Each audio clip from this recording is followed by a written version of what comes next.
ಓಂ ವಿವಕ್ಷಿತ ಗುಣೋಪತ್ತೇಶ್ಚ ಓಂ ಅಂತ ಸೂತ್ರ. ಇದಕ್ಕೆ ತತ್ವ ಪ್ರದೀಪ ನಾವೀಗ ನೋಡೋಣ. ಸತ್ತರ್ಕ ದೀಪಾವಳಿಯಲ್ಲಿ ನಾವು ಗಮನ ಹರಿಸಬೇಕಾದ ಹೆಚ್ಚಿನ ಅಂಶ ಏನೂ ಇಲ್ಲ. ಈಗಾಗಲೇ ನಾವು ತತ್ವ ಪ್ರಕಾಶಿಕ ನೋಡಿ ಮುಗಿಸಿರೋದ್ರಿಂದ ಇಲ್ಲಿ ತ್ರಿವಿಕ್ರಮ ಪಂಡಿತರು ಆಯಾ ಶಬ್ದಗಳ ಅರ್ಥಗಳನ್ನೆಲ್ಲ ವಿವರಿಸಿದ್ದಾರೆ. ಅತಃ ಅಂದ್ರೆ ವ್ಯಾಪ್ತಃ, ಅದನ್ನು ಗಮನಿಸಬೇಕು ನಾವು. ಅಥ ಸಾತತ್ಯ ಗಮನ ಏನೋ ಧಾತುವಿನಿಂದ, ಅದಕ್ಕೆ ಅಕ್ತ ಪ್ರತ್ಯಯ ಬಂದು ಸತತವಾಗಿ ಗಮನ ಅಂತ ಅರ್ಥ. ಗಮನ ಅಂದ್ರೆ ದೇಶತಃ ಕಾಲತಃ ಗಮನ, ಎಲ್ಲ ಗಮನ ಅಂದ್ರೆ ಅಸ್ತಿತ್ವ ಅಂತಾನೆ ಅರ್ಥ. ಇತಿ ಧಾತು. ಮುಂದೆ ಅಶ್ರುತಃ ಇತ್ಯಾದಿ ಶಬ್ದಗಳಿದೆಯಲ್ಲ, ಅನ್ಯೈಹಿ ಅಶ್ರುತಃ, ಬೇರೆಯವರಿಂದ ಇವನು ಕೇಳಲ್ಪಟ್ಟವನಲ್ಲ. ಅತಃ ಸ್ವಯಮೇವ ಸ್ವಾತ್ಮಾನಂ ಸ್ವಾತಂತ್ರ್ಯೇಣ ಶೃಣೋತಿ, ತನ್ನನ್ನು ತಾನೇ ಪೂರ್ಣವಾಗಿ ಸ್ವತಂತ್ರವಾಗಿ ತಿಳಿದವನು. ನಮಗೆ ತಿಳಿಲಿಕ್ಕೂ ಕೂಡ ಇನ್ನೊಬ್ಬರು ಯಾವುದಾದ್ರೂ ಪ್ರೇರಣೆ ಬೇಕು, ಹೀಗದರ ಅರ್ಥ. ಮುಂದೆ ನರತೆ ತತ್ಕ್ರಿಯತೆ ಕಿಂಚನಾರೆ ಅಂತ ಶ್ರುತಿ ಇದೆ, ಅದನ್ನ ನೆನಪು ಮಾಡ್ಕೋತಾರೆ ತ್ರಿವಿಕ್ರಮ ಪಂಡಿತರು. ನೀನಿಲ್ಲದೆ ತತ್ಕ್ರಿಯತೆ ಕಿಂಚನ, ಏನೂ ಕೂಡ ನಮ್ಮ ಸಮೀಪದಲ್ಲಾಗಲಿ ದೂರದಲ್ಲಾಗಲಿ ಎಂದು ಯಾವ ಕೆಲಸವೂ ಆಗುವುದಿಲ್ಲ ಅಂತ ಹೀಗೆ ವೇದವಾಕ್ಯ ಇದೆ.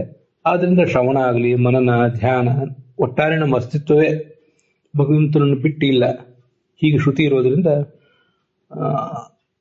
ಅವನು ತನ್ನನ್ನು ಕುರಿತು ತಾನೇ ಕೇಳ್ಕೋತಾನೆ ಪೂರ್ಣವಾಗಿ. ಬೇರೆಯವರು ಅವನನ್ನು ಪೂರ್ಣವಾಗಿ ತಿಳಿಯೋದು ಸಾಧ್ಯ ಇಲ್ಲ. ಅಗತಃ ಅಂತಿದೆ ನೋಡಿ.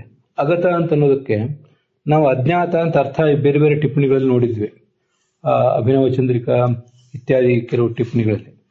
ಆ ಅರ್ಥ ಅಲ್ಲ ಅದು. ನಾನು ಅದಕ್ಕಿಂತ ಮುಂಚೆ ಅಪ್ರಾಪ್ತ ಅಂತ ಒಂದು ಅರ್ಥ ಹೇಳಿದ್ದೆ. ಆ ಥರದ ಅಪ್ರಾಪ್ತನ ಅರ್ಥವನ್ನ ಇಲ್ಲಿಂದ ತ್ರಿವಿಕ್ರಮ ಪಂಡಿತರ ಮಾತಿನಿಂದಲೇ ತಗೊಂಡಿದ್ದೆ. ಪೂರ್ಣವಾಗಿ ಪ್ರಾಪ್ತನಲ್ಲ, ನಮ್ಮ ಶಕ್ತಿಗನುಸಾರವಾಗಿ ಪ್ರಾಪ್ತ ಅಂತ ಈಗ ಅರ್ಥ. ಸಂಸಾರದಲ್ಲಿದ್ದಾಗಂತೂ ಪೂರ್ಣವಾಗಿ ಪ್ರಾಪ್ತ ಅಲ್ಲೇ ಅಲ್ಲ, ಮುಕ್ತಿಗೆ ಹೋದ್ಮೇಲೂ ಕೂಡ ಭಗವಂತನನ್ನು ನಾವು ಹೊಂದುವುದು ನಮ್ಮ ಶಕ್ತಿಗನುಗುಣವಾಗಿ. ಸರ್ವಾತ್ಮನ ಆದೇಷ್ಟ ಅಂದ್ರೆ ವಕ್ತ, ಇನ್ನೊಬ್ರಿಗೆ ಹೀಗೆ ಮಾಡಿ ಅಂತ ಹೇಳುವವನು. ಆಘೋಷ್ಟ ಅಂತ ಇದನ್ನು ಘೋಷಣೆ ಮಾಡುವವನು ಅಂತ ನಾವು ಅರ್ಥ ಹೇಳಿದ್ವಿ. ಅದು ಇಲ್ಲ ಅಂತಲ್ಲ, ನಿಯೋಕ್ತ ಅಂತ. ವಕ್ತ ಅಂದ್ರೆ ಆದೇಷ್ಟ ಅಂದ್ರೆ ಹೇಳುವವನು, ನಿಯೋಕ್ತ ಅಂದ್ರೆ ಕೆಲಸದಲ್ಲಿ ತೊಡಗಿಸುವವನು. ಹೇಳದೇನೆ ತೊಡಗಿಸಬಹುದು. ಆದೇಷ್ಟ ಅಂದ್ರೆ ಹೇಳಿ ತೊಡಗಿಸುವುದು, ಈ ತರ ಅದಕ್ಕೆ ಅರ್ಥ. ನಾವೀಗಾಗಲೇ ಒಂದು ವೇದವಾಕ್ಯ ನೋಡಿದ್, ಒಂದು ಪುರಾಣ ವಾಕ್ಯ ಅಥವಾ ಇದು ವೇದವಾಕ್ಯ ಇದ್ದಿರಬೇಕಿದೆ, ಐತರೇಯ ಸಂಹಿತ ಅಂತ. ಇದು ಐತರೇಯ ಭಾಷ್ಯದಲ್ಲಿ ಆಚಾರ್ಯ ಉದ್ಧರಿಸಿದ ವಾಕ್ಯ. ಅದನ್ನೇ ತ್ರಿವಿಕ್ರಮ ಪಂಡಿತರು ತಗೊಂಡಿದ್ದಾರೆ. ನಾವು ಇದರಲ್ಲಿ ಕೆಲವರು ಈಗಾಗಲೇ ನೋಡಿದ್ದೇವೆ. ದೇಶತಃ ಕಾಲತಃ ಗುಣತಃ ಅತಿಪೂರ್ತಿತಃ, ಅತ್ಯಂತವಾಗಿ ಪೂರ್ಣನಾದವನು.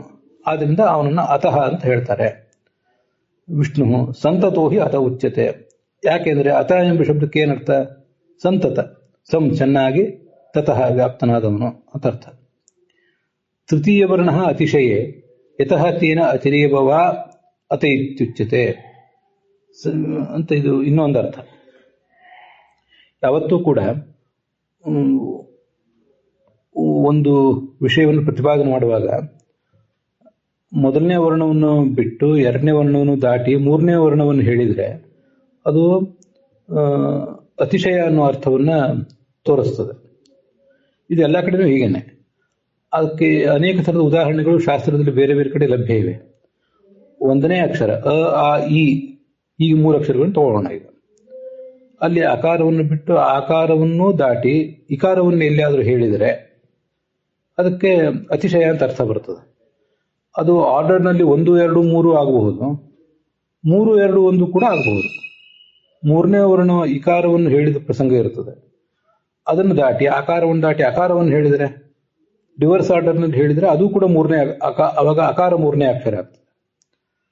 ರೆಗ್ಯುಲರ್ ಆರ್ಡರ್ನಲ್ಲಿ ಹೇಳಿದರೆ ಅಕಾರವನ್ನು ಬಿಟ್ಟು ಇಕಾರ ಅನ್ನೋದು ಮೂರನೇ ಆರ್ಡರ್,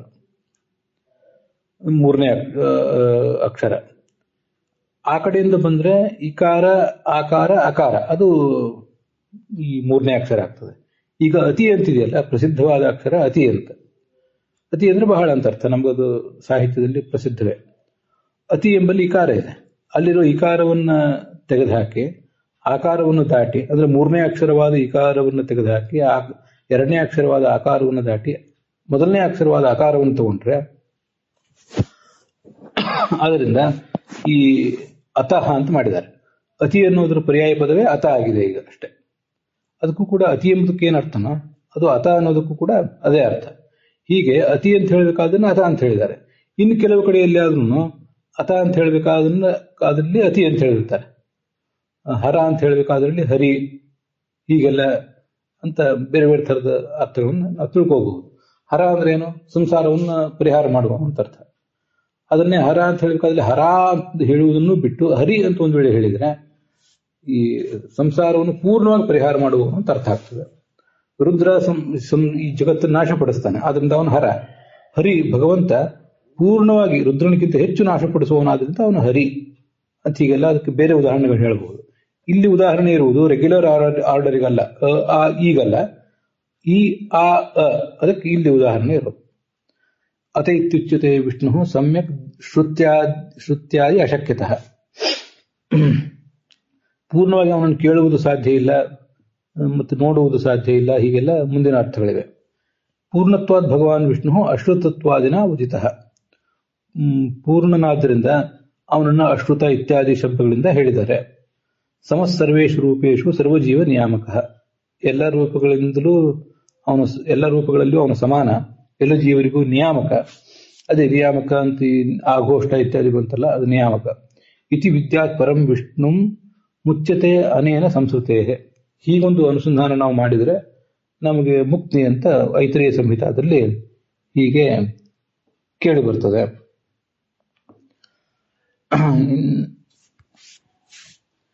ವಿವಕ್ಷಿತ ಗುಣೋಪವತ್ತೇಶ್ಚ ಇತಿ ಪ್ರಸಿದ್ಧಾರ್ಥತ್ವಾತ್ ಸೂತ್ರ ಭಾಷೆಯೋ ಏಕೀಭಾವ. ಇದ್ರ ಬಗ್ಗೆ ನಾವು ಈಗಾಗಲೇ ಟೀಕಾದಲ್ಲೇ ನೋಡಿ ಆಗಿದೆ. ತ್ರಿವಿಕ್ರಮ ಪಂಡಿತರ ದೃಷ್ಟಿಯಿಂದ ಈ ಸೂತ್ರ ಮತ್ತು ಭಾಷ್ಯಗಳನ್ನ ಆಚಾರ್ಯರು ಒಟ್ಟಿಗೆ ಪ್ರಯೋಗ ಮಾಡಿದ್ದಾರೆ, ಅದನ್ನ ನಾವು ನೋಡಿದ್ದೇವೆ. ಸಯೋತೋಶ್ರುತ ಇತ್ಯಾದಿ ವಿವಕ್ಷಿತ ಗುಣೋಪವತ್ತೇಶ್ಚ ಅಂತ. ಅದ್ರ ಬಗ್ಗೆ ಅದರಿಂದ ಈಗೇನು ಹೆಚ್ಚು ಹೇಳೋದಿಲ್ಲ. ಇಲ್ಲಿ ವಿವಕ್ಷಿತ ಅಂತ ಶಬ್ದ ಇದೆಯಲ್ಲ, ವಿವಕ್ಷಿತ ಅಂತಂದ್ರೆ ಅಪೇಕ್ಷಿತವಾದದ್ದು, ಅಂದ್ರೆ ಹೇಳಲಿಕ್ಕೆ ಇಚ್ಛಿಸಲ್ಪಟ್ಟದ್ದು ಅಂತ ಅರ್ಥ. ಅದು ಯಾಕೆ ಆ ಥರ ಪ್ರಯೋಗ ಮಾಡಿದ್ದಾರೆ ಅಂದ್ರೆ ತ್ರಿವಿಕ್ರಮ ಪಂಡಿತರು ಅದರ ವಿವರಣೆ ಮಾಡ್ತಾರೆ. ಈ ಅದ್ವೈತದಲ್ಲಿ ಶ್ರುತೀನಾಂ ಬ್ರಹ್ಮಗುಣೇಶು ತಾತ್ಪರ್ಯಾಭಾವಂ ವದಂತಿ.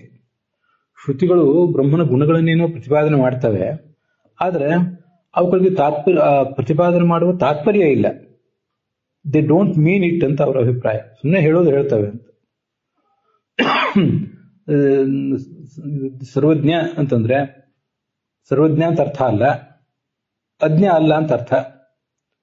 ಚೇತನ ಅಂದ್ರೆ ಚೇತನ ಅಂತ ಅರ್ಥ ಅಲ್ಲ, ಅಚೇತನ ಅಲ್ಲ ಅಂತ ಅರ್ಥ. ಹೀಗೆ ಪ್ರತಿಯೊಂದಕ್ಕೂ ಅರ್ಥ ಹೇಳ್ತಾರೆ. ಶ್ರುತಿಗಳು ಬ್ರಹ್ಮನ ಗುಣಗಳನ್ನು ಹೇಳಿದ್ರು, ಬ್ರಹ್ಮನ ಗುಣಗಳನ್ನು ಹೇಳುವ ತಾತ್ಪರ್ಯ ಅವಕ್ಕಿಲ್ಲ ಅಂತ ಕೆಲವರು ಅಂತಾರಲ್ಲ. ಅದಕ್ಕಾಗಿ ವಿವಕ್ಷಿತ ಪದಂ ಉಪನಿಬಂಧ, ವಿವಕ್ಷಿತ ಅನ್ನೋ ಶಬ್ದವನ್ನ ಪ್ರಯೋಗ ಮಾಡಿದ್ದಾರೆ. ವಿವಕ್ಷಿತ ಅಂದ್ರೆ ಏನಾಯ್ತು? ವೇದ ಪುರುಷನಿಗೆ, ಭಗವಂತನಿಗೆ, ವೇದಾಭಿಮಾನಿ ಅಂತ ಲಕ್ಷ್ಮೀದೇವಿ ಮೊದಲಾದವರಿಗೆ ಆ ಗುಣಗಳನ್ನು ಹೇಳುವ ತಾತ್ಪರ್ಯವಿದೆ, ಅದನ್ನು ನೀವು ತಳ್ಳಿ ಹಾಕಬಾರದು ಅಂತ ಅರ್ಥ. ಯಾಕೆಂದ್ರೆ ನಹಿ ಪ್ರತಿವಾಕ್ಯಂ ಉದೀರ್ಯಮಾಣಾ ಗುಣಾ ವೇದೈ ಅವಿವಕ್ಷಿತಾ ಇತಿ ಶೋಭತೆ. ಪ್ರತಿಯೊಂದು ಎಷ್ಟು ವೇದವಾಕ್ಯಗಳೆಲ್ಲ ತೆಗೆದು ನೋಡಿದ್ರೆ ಒಂದೆಲ್ಲ ಒಂದು ಗುಣಗಳನ್ನು ಪ್ರತಿಪಾದನೆ ಮಾಡ್ತಾ ಇರ್ತಾರೆ. ಈಗೊಂದು ಪ್ರತಿಯೊಂದು ವಾಕ್ಯದಲ್ಲೂ ಹೇಳಲ್ಪಡುವಂತಹ ಗುಣಗಳು ಆ ವೇದ ಪುರುಷನಿಗೆ ಅವಿವಕ್ಷಿತ, ಅದು ಅವನಿಗೆ ಹೇಳುವ ತಾತ್ಪರ್ಯ ಇಲ್ಲ, ಹಿ ಡಸಂಟ್ ಮೀನ್ ಇಟ್ ಅಂತ ಅನ್ನೋದೇನಿದೆ ಅದು ನ ಶೋಭತೆ, ಅದು ಸರಿ ಕಾಣಿಸೋದಿಲ್ಲ ಆ ಥರ ಹೇಳೋದು. ಈ ಉಪಕ್ರಮ, ಉಪಸಂಹಾರ, ಅಭ್ಯಾಸ ಅಂತಿದೆಯಲ್ಲ, ಅಭ್ಯಾಸ ಅನ್ನೋದು ಕೂಡ ಒಂದು ತಾತ್ಪರ್ಯ ಲಿಂಗ ಅಲ್ಲ. ಅದು ನಾವು ಹಿಂದೆ ಅನೇಕ ಕಡೆ ನೋಡಿದ್ದೇವೆ. ಅಭ್ಯಾಸ ಅಂದ್ರೆ ಮತ್ತೆ ಅದನ್ನೇ ಹೇಳ್ತಾ ಇದ್ರೆ, ಅಂಥದೇ ಗುಣಗಳನ್ನು ಹೇಳ್ತಾ ಇದ್ರೆ, ಕೆಲವು ಸರಿ ಅದೇ ಶಬ್ದ ಬಂದಿರ್ತದೆ, ಕೆಲವು ಸರಿ ಬೇರೆ ಶಬ್ದ ಬಂದಿರಬಹುದು. ಅಂತೂ ಹೀಗೆ ಬರ್ತಾ ಇದ್ರೆ ಅದಕ್ಕೆ ತಾತ್ಪರ್ಯ ಇಲ್ಲ ಅಂತ ಹೇಳೋದು ಹೇಗೆ? ಎಲ್ಲೋ ಒಂದ್ ಕಡೆ ಬಂದು ಪ್ರಾಸಂಗಿಕವಾಗಿ ಏನೋ ಬಂತು, ಅದ್ರ ಬಗ್ಗೆ ಹೆಚ್ಚು ಅವ್ರಿಗೆ ತಾತ್ಪರ್ಯ ಇಲ್ಲ, ದಿ ಡೋಂಟ್ ಮೀನ್ ಇಟ್ ಅಂತ ಅದನ್ನ ತಳ್ಳಿ ಹಾಕಬಹುದು. ಮತ್ತೆ ಅದೇ ಬರ್ತಾ ಇರ್ತವೆ ವಾಕ್ಯಗಳು, ಅದನ್ನ ಆ ವಾಕ್ಯಗಳಿಂದ ಪ್ರತಿಪಾದಿತವಾದ ಗುಣ ಶ್ರುತಿಗೆ ತಾತ್ಪರ್ಯ ಇಲ್ಲ ಅಂತ ಹೇಳೋದು ಸರಿಯಲ್ಲ. ಹಾಗೆ ಅದು ಚೆನ್ನಾಗಿರುವುದಿಲ್ಲ, ಶೋಭೆ ಅಲ್ಲ ಶ್ರುತಿಗೆ ಅಂತ ತಾತ್ಪರ್ಯ. ನಿರ್ವಿಶೇಷಂ ಪರಂ ಬ್ರಹ್ಮ ಸಾಕ್ಷಾತ್ಕರ್ತು ಮನೀಶ್ವರಾಹ ಯೇ ಮಂದಾಹ ತೇನು ಕಂಪ್ಯಂತೆ ಸವಿಶೇಷ ನಿರೂಪಣಾತ್ ಅಂತ ಪ್ರಾಯ ಶಾಂಕರ ಭಾಷ್ಯದಲ್ಲೇ ಬರುವಂತಹ ಒಂದು ಮಾತು.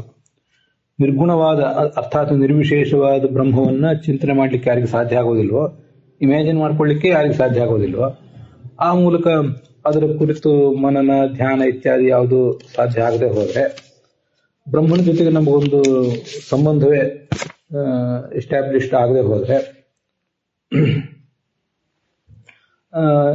ಸಾಧನೆ, ಆಧ್ಯಾತ್ಮಿಕ ಸಾಧನೆ ಹೇಗೆ ನಡೆಯೋದು?